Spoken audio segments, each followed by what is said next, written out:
પાટણમાં પોલીસની ગાડી પર પથ્થરમારો। સાંતલપુરના છાણસરા ગામે બની છે આ ઘટના। પથ્થરમારામાં પોલીસની ગાડીના કાચ તૂટ્યા છે।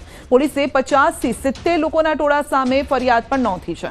પોલીસ ટ્રક ચાલકને પકડવા ગઈ હતી અને આ દરમિયાન આ ઘટના બની છે। ટ્રક ચાલકે બેફામ હંકારી વીજપોલ અને ગામનો ગેટ તોડી નાખ્યો।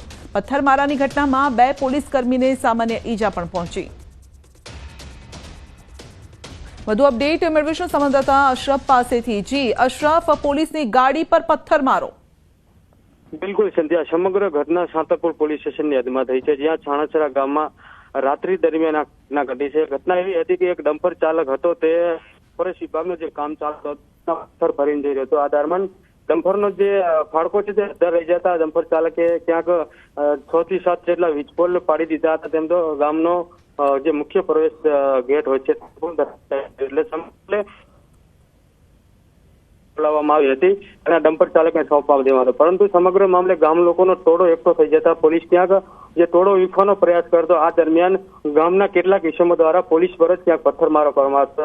સદનસીબે 2 પોલીસ કર્મીઓ ત્યાં સ્થળ પર હાજર હતા, તે ગાડી અંદર બેસી ગયા હતા, તો તેમને પણ એકને માથાના ભાગે તેમજ એકને ગંભાના ભાગે પથ્થર વાગ્યા છે। તેમજ પોલીસની જે ગાડી હતી સરકારી વાહન, તેના તમામ તૂટી ગયા।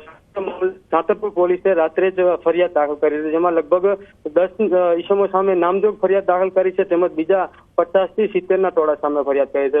પરંતુ ચોક્કસ સંધ્યા કહી છે, જે રીતે એક સરકારી કર્મચારી એટલે કે રક્ષક ફરજ ત્યાં આ રીતે હુમલાની ઘટના ઘટે એટલે કે કાયદો અને વ્યવસ્થાની સ્થિતિ પર સવાલ ઉઠે, એટલે કે પોલીસે ચોક્કસ આ પણ ઊંડાણપૂર્વક તપાસ કરીને જે લોકોએ પથ્થરમારો કરે છે તેમના સામે કડક કાર્યવાહી કરવાની જરૂર જણાય છે। બિલકુલ, આપનો આભાર।